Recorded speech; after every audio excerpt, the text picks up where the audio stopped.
Picture this. You're out on the water, you've found the perfect spot.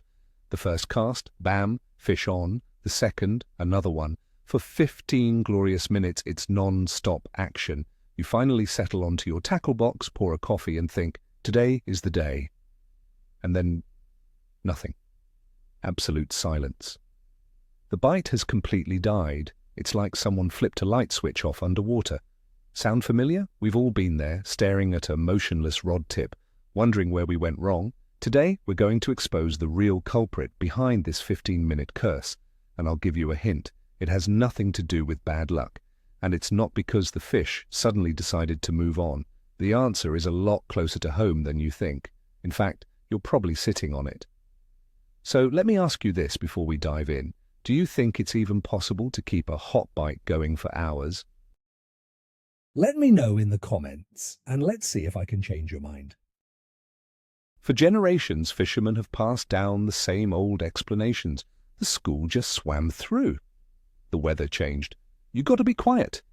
And while there's a kernel of truth in some of that, it's an incomplete picture. We've built our entire fishing strategy around these half-truths. We find a spot, we hammer it with bait, we catch the aggressive fish, and then we accept defeat when it goes quiet.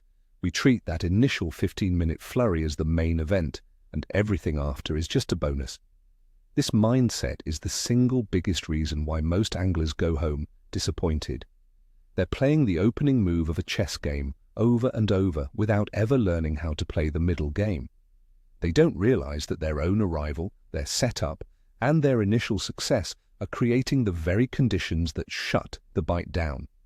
This isn't about some mystical fish behavior, it's about cause and effect. And today we're going to break that cycle. We're going to look at what's happening from the fish's perspective, minute by minute. Let's start with what I call the initial disturbance.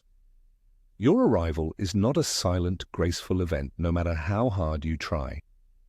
Think about it from the fish's point of view. You are a massive creature walking along the bank or across the ice. Every footstep sends vibrations like a mini earthquake directly into their world. Their lateral line, an organ that detects movement and vibration in the water, is screaming, "Danger!" You drop your heavy tackle box on the ground. That's a sonic boom to them. You drill a hole in the ice. That's an industrial construction site opening up right above their heads. Even the simple act of setting up your rods and gear creates a series of unfamiliar sounds and pressure waves. In these first few minutes, most of the smaller, more cautious fish have already darted for cover. They are on high alert. The only ones sticking around are either the most aggressive, the dumbest, or the hungriest fish in the school. These are the fish that give you that initial, fast-paced action. They are the low-hanging fruit. This leads us directly into the second phase, the honeymoon period. Those first few fish you catch are the bullies and the risk-takers of the underwater world. They see your bait, and their instinct to feed overrides their caution. It's a fantastic feeling, right? It validates your choice of spot, your bait, everything. But here's the trap. You're not actually experiencing what the whole school of fish is doing. You are only interacting with a tiny, aggressive fraction of the population.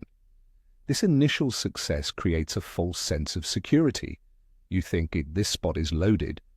The reality is you've just effectively called out and removed the most willing participants. Imagine a crowd of people, and you offer free pizza. The first 10 people to sprint to the front are the hungriest and boldest. Everyone else hangs back, watches, and waits to see what happens. Fishing is no different. You've just caught the sprinters. The rest of the school is still there, but they are now watching, learning, and becoming more suspicious with every fish you pull out. Now let's talk about the great groundbait fallacy. You've chummed the area, thrown in a cloud of scent and particles to draw the fish in, and it works initially. That cloud creates a frenzy. It's a dinner bell. But what happens after 15 minutes? That cloud starts to dissipate. The scent trail that was once a concentrated highway of flavor is now a faint, diffused mist. More importantly, the fish that rushed in have picked off the most obvious bits of food. They've eaten the easy meal. Now they are left with your single, suspicious-looking hook bait sitting in the middle of a fading scent cloud. The initial trigger for their feeding frenzy is gone. You've essentially invited them to a party, and 15 minutes later, the music has stopped and the snacks are gone. All that's left is you trying to get them to dance in silence. Without replenishing that attraction in a smart, subtle way, you're relying purely on fish stumbling across your bait by chance. Let's go back to those vibrations, but on a much smaller scale. I'm talking about the noise you don't even know you're making. After that initial setup, you finally sit down on your bucket or your fancy tackle box. You get comfortable, but you don't stay perfectly still. You shift your weight. That little squeak from your boots on the ground or the scrape of the box on the gravel sends a high-frequency vibration straight into the water. You reach for your thermos, your sleeve rustles against your jacket, you drop a pair of pliers. To us, these are insignificant background noises. To a fish, living in a world where sound travels 4.5 times faster than in air, these are sharp, alarming events. Imagine trying to take a nap and your neighbor starts tapping on the wall every 2 minutes. At first, you ignore it. But after 15 minutes of constant, unpredictable tapping, you're wide awake and annoyed. That's what you're doing to the fish. You are conditioning them to associate your spot with annoying, potentially dangerous disturbances. And then there's the shadow problem. This is especially critical in shallower water or when ice fishing. As the sun climbs in the sky, your body casts a long, dark shadow over the water. To a prey animal like a perch or a crappie, what does a large moving shadow from above mean? It means a predator, a bird of prey like a heron or an eagle. Their deepest, most primal instinct is to flee or freeze when a shadow passes over them.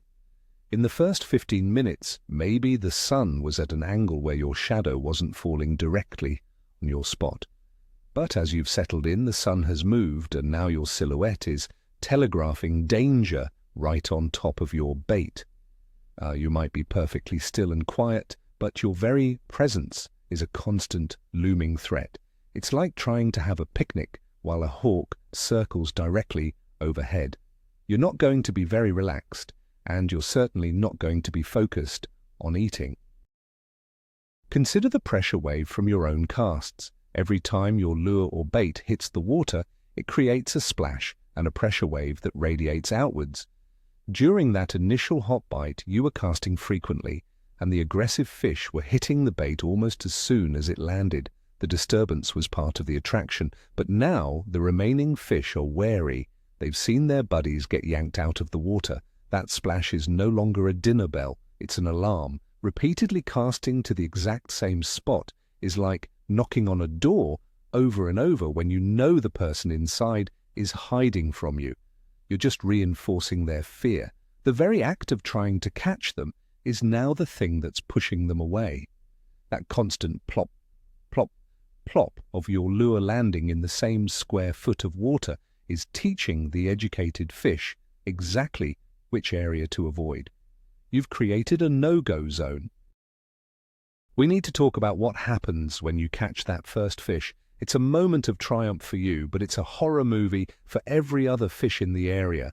They don't just see their friend disappear. They see a violent struggle. They see their schoolmate thrashing, panicking, and being dragged away by an unseen force. This sends out a massive distress signal to the rest of the school. Fish release pheromones or alarm scents when they are injured or stressed. You've just effectively crop-dusted your fishing spot with a chemical that screams, "Run for your lives." The more fish you catch in that initial burst, the more of this alarm scent you are releasing into the immediate vicinity. You are literally polluting your own spot with fear signals. The remaining fish, which were already on the fence, now have concrete, chemical proof that this is a very, very bad place to be. Think about your bait and its half-life.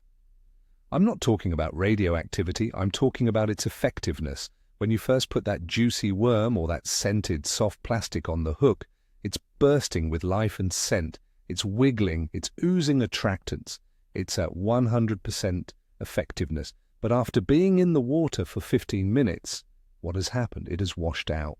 The scent has largely dissipated. If it's a live bait, it's probably tired and barely moving. It has lost that spark that triggers a predatory strike. You're sitting there with a dead, scentless offering, wondering why the fish that were so aggressive a few minutes ago are now ignoring it. It's because the bait is no longer appealing. You haven't refreshed it. You're still relying on the memory of the great bait you had on 15 minutes ago, but the fish are seeing the sad, lifeless reality of what's on your hook right now. Now let's bust the biggest myth of all, the 15-minute rule itself. The clock is not the enemy. There is no magic timer underwater that goes off and tells the fish to stop feeding. The 15-minute mark is simply the average amount of time it takes for the cumulative effect of all our mistakes to reach a critical point. It's the point where the initial disturbance has settled, the boldest fish have been caught, the ground bait has faded, the fear signals have accumulated, and our own micro-movements have put the remaining fish on edge. We blame the time, but the time is just a symptom. The real cause is our sequence of actions. Thinking of it as a rule is a trap, because it makes us passive. It makes us think it's an external force we can't control. The truth is, you control the timeline. You can either make the bite die in 5 minutes, or you can learn to extend it for an hour or more. Let's dig deeper into those micro-movements. You're sitting on your box. You feel a chill, so you zip up your jacket. The zip sound is sharp and unnatural. It travels through your body, into the ground, and into the water. You decide to check your phone. The light from the screen creates a sudden flash that can be seen by fish, especially in low light or stained water. You cough. That sharp compression of air in your chest creates a thump that fish can easily detect. We think being quiet means not talking or shouting, but a fish's world is a world of vibration and pressure. They might not have ears like ours, but their whole body is an ear. These tiny, seemingly harmless actions create a pattern of unnatural activity. The fish don't know what a zipper or a cough is. They just know it's not normal. It's a signal that something large, unpredictable, and not part of their world is very, very close. Remember that ground bait cloud we talked about? Let's look at its collapse from a visual perspective. When you first chummed, you created a beautiful, suspended cloud of particles. This visual attraction is just as important as the scent. It looks like a feeding frenzy is already happening, which triggers the competitive nature of fish. It also provides cover, making them feel safer to move in and feed.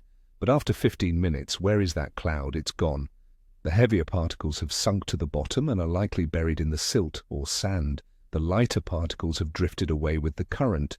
The water clarity has returned to normal. Now your bait is sitting there, starkly alone and exposed on the bottom. A cautious fish that might have snuck in under the cover of the cloud will now see your bait as a suspicious, isolated object. It's sitting out in the open, connected to a weird, thin line. The safety of the cloud is gone, and so is their confidence. Let's take a hard look at your terminal tackle. In those first 15 minutes, the hyper-aggressive fish didn't care. They would have hit a rusty nail if it smelled like food. But the educated fish, the ones that are left, are now scrutinizing everything. Is your line too thick and visible? Does the light glint off that big, shiny silver swivel you used? Is your hook way too large for the bait? These little details suddenly become massive red flags. The fish will approach the bait, see that thick, obvious line, and immediately turn away. They'll notice the unnatural way the bait hangs because of a heavy snap swivel. These are the fish that you might not even know are there. You don't get a bite, so you assume there are no fish. The reality is they are coming to look, but your clumsy presentation is screaming trap loud and clear. Your gear was good enough for the dumb ones, but it's failing the test for the smart survivors. Here's a thought that might not have crossed your mind. What if you've attracted the wrong kind of attention? All of that commotion, the thrashing of the fish you caught, the scent of blood or panic in the water, doesn't just alert other fish of the same species. It rings a dinner bell for actual predators.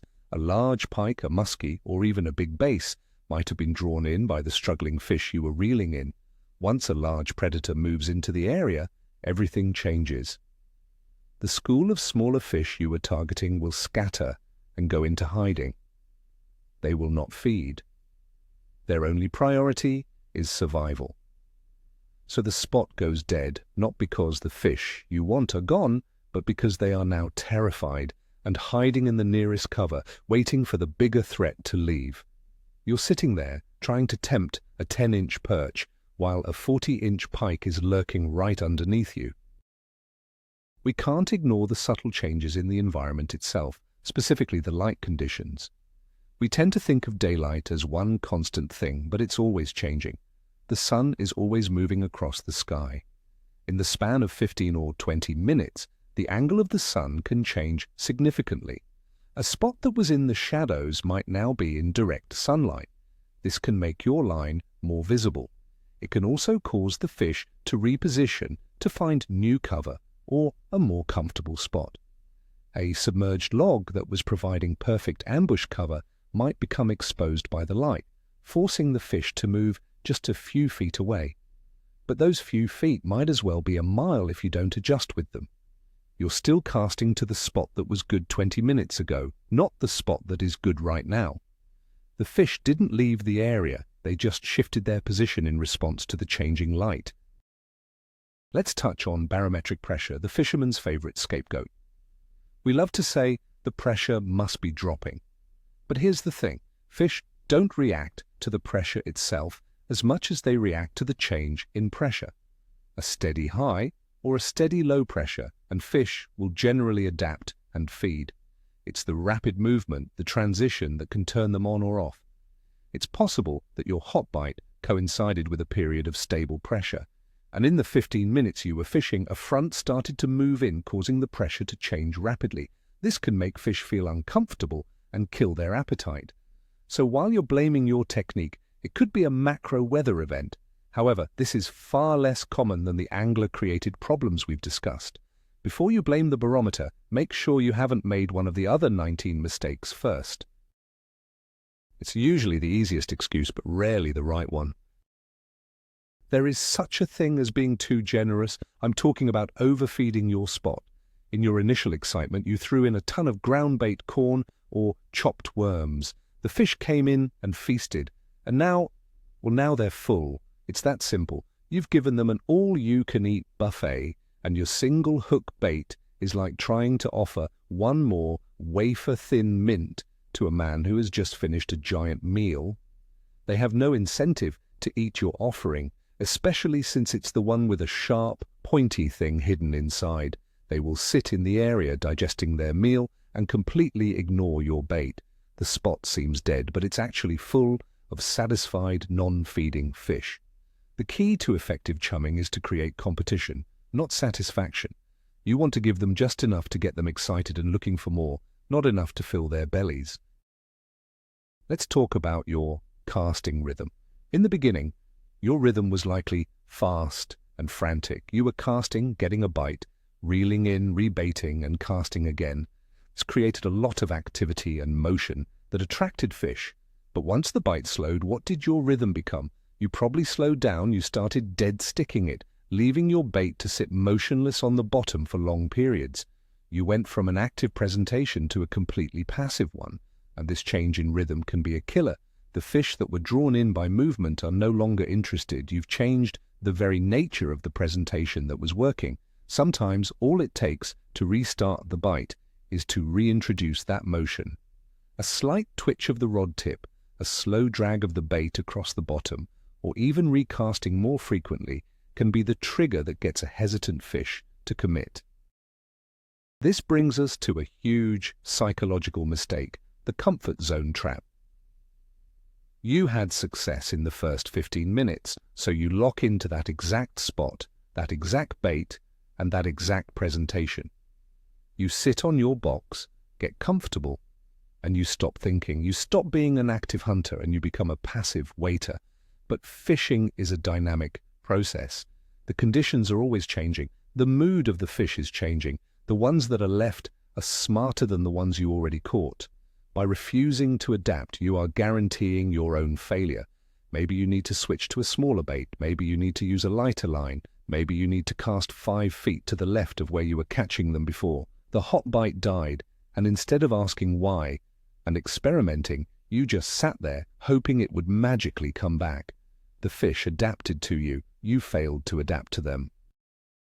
Have you ever considered the signals sent by the one that got away? We've all been there. You hook a fish, it fights for a bit, and then the hook pulls free. You're frustrated, but you quickly rebait and cast back out. But for the fish, that was a traumatic, life-altering experience. That fish is now rocketing through the school in a state of pure panic. It's not releasing the same "I'm being eaten" pheromones as a captured fish, but it is communicating extreme danger through its erratic movements and body language. It's essentially telling every other fish, "I just saw the trap and I barely escaped. Don't touch anything." One lost fish can be more damaging to your spot than 3 caught ones. It creates a highly educated, highly spooked survivor who is now actively warning all of its friends about the specific danger that is present. It has seen your lure and felt your hook, and it's teaching a masterclass to the rest of the school on what to avoid. Finally, we have to talk about the psychological factor on your end. You expect the bite to stop after 15 minutes. You've seen it happen 100 times. So when it does, you're not surprised. You subconsciously accept it. And what happens when you accept it? Your focus drops. You're not watching your rod tip as intently. You're slower to react to a subtle bite. You start thinking about packing up. You've created a self-fulfilling prophecy. Because you believe the bite is over, you stop fishing effectively, which in turn ensures that the bite really is over. Your own mindset is perhaps the most powerful factor of all. An angler who believes there are still fish to be caught will stay focused, will keep experimenting, and will often find a way to trigger another bite. An angler who believes the spot is dead might as well have already reeled in their line. Your confidence, or lack thereof, is directly transmitted through your line. So let's put it all together. The reason the fish stop biting after 15 minutes is rarely one single thing. It's a cascade of events, a death by 1,000 cuts, and almost all of them are caused by us. It's the initial noise of our arrival, the removal of the most aggressive fish, the fading of our bait and chum, the constant micro-vibrations, the distress signals from caught fish, and finally, our own failure to adapt. The single biggest takeaway, the aha moment, is this. The fish aren't leaving. They are being educated. They are being pushed away. We are actively creating an environment of danger and suspicion in our own fishing spot. And the 15-minute mark is simply when all these factors combine to overcome the fish's will to feed. But knowing this changes everything. It means you are in control. You can be quieter, you can be smarter with your chumming, you can change your presentation, and you can stay focused. You can break the 15-minute curse. Thank you so much for watching. If this video opened your eyes, do me a favor and hit that like button and subscribe for more content that challenges the old way of thinking. Now, I want you to leave a comment below with the one thing you're going to do differently on your next fishing trip after hearing all of this. What's the first change you're going to make?